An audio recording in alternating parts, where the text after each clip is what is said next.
여러분, 안녕하십니까? 여디디아와 함께하는 하늘 은하수 라디오에 오신 모든 분들을 진심으로 환영합니다. 오늘은 투쟁의 시절이라는 제목으로 이야기를 나눠보겠습니다. 여디디아님, 투쟁의 시절이라는 제목이 참 와닿는데요. 우리가 흔히 생각하는 그런 평화로운 모습과는 다른 예수님의 어린 시절에 어떤 특별한 투쟁이 있었다는 그런 뜻일까요? 네, 그렇습니다.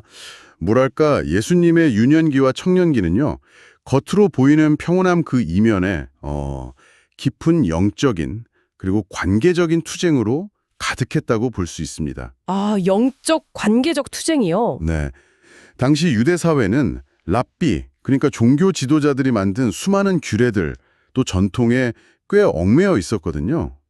그런데 예수님께서는 어릴 때부터 사람에게서 비롯된 그런 규칙들에 그냥 맹목적으로 따르지 않으셨어요. 아, 맹목적으로 따르지 않으셨다. 구체적으로 어떤 모습이었을까요?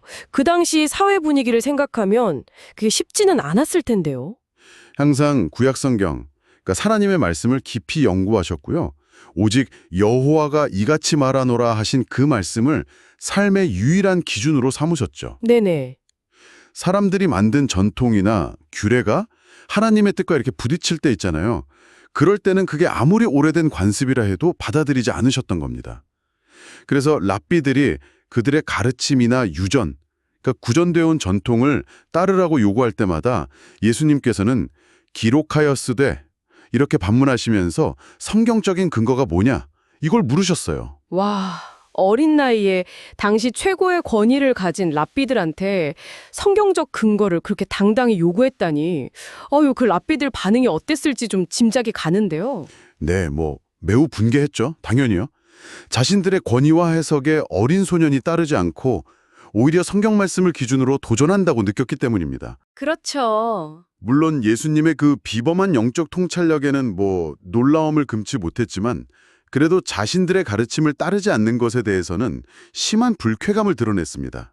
때로는 예수님을 직접 설득하지 못하니까 부모님, 요셉과 마리아에게 압력을 넣기도 했고요. 아, 종교 지도자들과의 갈등만 해도 힘드셨을 텐데 가장 가까운 가족들과의 관계에서도 어려움이 있었다니 이건 정말 마음이 아프네요. 견디기 힘드셨을 것 같아요. 맞습니다. 그 예수님의 형제들, 그러니까 요셉의 다른 아들들은 대부분 랍비들 편에 섰어요. 아, 형제들이요? 네, 그들은 조상 대대로 내려오는 유전과 전통을 거의 하나님의 명령만큼이나 중요하게 여겨야 한다, 이렇게 생각했거든요. 그래서 예수님께서 진리와 오류를 명확히 구분하시고 타협 없이 하나님의 율법에 순종하시는 모습을 보면서 오히려 쟤 너무 완고하다, 고집이 세다, 이렇게 비난했던 거죠. 가족들한테 완고하다는 오해까지 받으셨군요. 정말. 네, 심지어 예수님의 그 겸손함이나 세상적인 성공에 좀 무관심한 태도, 이런 걸 이해하지 못하고 막 화를 내기도 했고요. 때로는 위협하면서 자기들 방식대로 살라고 강요하기까지 했습니다. 세상에. 부모님조차도 주변의 압력이나 랍비들의 계속되는 불평 때문에 마음고생을 하시면서 예수님을 나무라실 때도 있었으니까요. 어머니 마리아의 심정은 정말 복잡하고 힘드셨겠어요. 아들의 신성을 믿으면서도 또 현실적인 갈등 앞에서는 고뇌하셨을 것 같고요. 정확합니다. 마리아는 마음 깊이 예수님이 약속된 메시아이심을 믿었지만 끊이지 않는 외부의 비난과 또 가족 내부의 불화 속에서 매우 힘들어하셨죠. 네. 그래서 때로는 예수님께 좀 더 유연하게 랍비들의 요구를 좀 받아들이라고 권하기도 했지만 예수님께서 차분히 성경 말씀을 들어서 자신의 행동 이유를 설명하실 때면 마리아는 다시금 아들의 사명을 깨닫고 깊은 평안을 얻곤 하셨다고 합니다. 정말 말씀 그대로 쉽지 않은 투쟁의 시절이었네요. 그런데 그런 끊임없는 오해와 반대 속에서도 예수님께서는 주변 사람들에게 사랑을 어떻게 나타내셨나요? 그게 궁금해요. 예수님의 사랑은요, 그 어떤 경계도 허무는 것이었습니다. 당시 바리새인들은 사람들을 신분이나 종교적 열심에 따라 되게 엄격하게 구분했잖아요. 네, 그랬죠. 예수님께서는 그런 모든 벽을 그냥 허무셨어요. 신조나 소속 이런 걸 묻지 않고 그냥 도움이 필요한 사람이라면 누구에게나 다가가셨죠. 특히 가난하고 병들고 사회적으로 천대받는 이들, 이런 분들을 직접 찾아가서 위로하고 격려하셨고 자신의 그 소박한 음식을 기꺼이 나누셨습니다. 당시 유대인들이 죄인 취급하면서 상종하지 않던 그런 사람들에게도요. 예를 들면 세리나 사마리아 사람 같은? 네네, 그렇습니다. 부정하다고 여겨지던 세리들, 그러니까 로마를 위해 세금을 걷던 동족들이죠. 그리고 유대인들이 경멸하던 사마리아 사람들과도 전혀 스스럼 없이 교제하시면서 하나님의 사랑을 전하셨어요. 와, 이게 단순히 동정하는 걸 넘어서서요. 그들 한 사람 한 사람이 얼마나 소중한 존재인지, 그들 안에 있는 하나님의 형상과 가능성을 일깨워 주셨던 거죠. 비록 공적인 사역을 시작하시기 전이었지만 이미 그분에게서는 고통받는 이들을 향한 그 치유하는 사랑의 능력이 막 흘러나오고 있었던 겁니다. 정말 대단하네요. 그처럼 끊임없는 오해와 반대를 겪으면서도 내면의 평화를 지키고 또 그렇게 조건 없는 사랑을 베풀 수 있었던 힘의 근원, 그건 무엇이었을까요? 예수님께서는 유년기부터 청년기, 그 인류 구원이라는 사명 있잖아요. 그 누구도 사실 이해할 수 없는 그 무게를 홀로 지고 가셨습니다. 영적으로 깊은 고독감을 느끼실 때가 많으셨을 거예요. 아, 홀로. 네.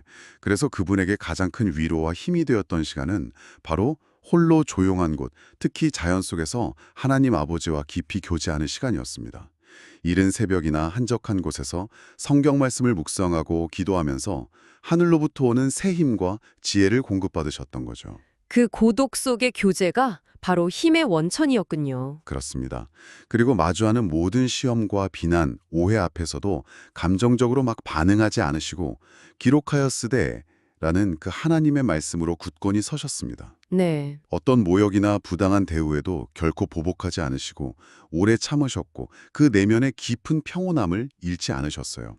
예수님께서 미워하신 건 오직 죄 자체였지 죄인을 미워하신 것이 아니었거든요. 오늘 예수님의 그 투쟁의 시절 이야기를 쭉 들으면서 우리가 배워야 할 점이 참 많다는 생각이 듭니다. 여디디아님, 이 이야기 속에서 우리가 특별히 붙잡아야 할 교훈은 무엇일까요? 네, 예수님의 초기 생애는 오늘 우리에게 정말 너무나 귀한 교훈을 줍니다. 세상의 기준이나 사람들의 평가에 흔들리지 않고 오직 영원한 진리인 하나님의 말씀, 기록하였으되 이걸 삶의 기준으로 삼는 것이 얼마나 중요한지를 가슴 깊이 깨닫게 하죠. 네, 맞아요. 또한 우리 삶 속에서 피할 수 없이 마주하게 되는 오해와 어려움들이 있잖아요. 그럴 때 좌절하거나 원망하기보다 오히려 예수님처럼 사랑과 온유함으로 반응하면서 묵묵히 믿음의 길을 걸어가는 인내, 이것이 필요함을 배우게 됩니다. 인내. 네, 우리 각자의 삶에도 크고 작은 투쟁의 시절이 예고 없이 찾아올 수 있습니다, 여러분. 그럴 때일수록 예수님께서 그러하셨듯 홀로 하나님 앞에 나아가 깊이 교제하는 시간을 통해서 하늘의 위로와 새 힘을 얻고 어떤 상황 속에서도 끝까지 사랑을 실천하면서 우리의 길을 걸어가는 저와 여러분이 되기를 간절히 소망합니다. 이것이 그분의 삶이 우리에게 주는 가장 감동적인 메시지가 아닐까 저는 그렇게 생각합니다. 여러분, 오늘의 하늘 은하수 라디오 어떠셨나요?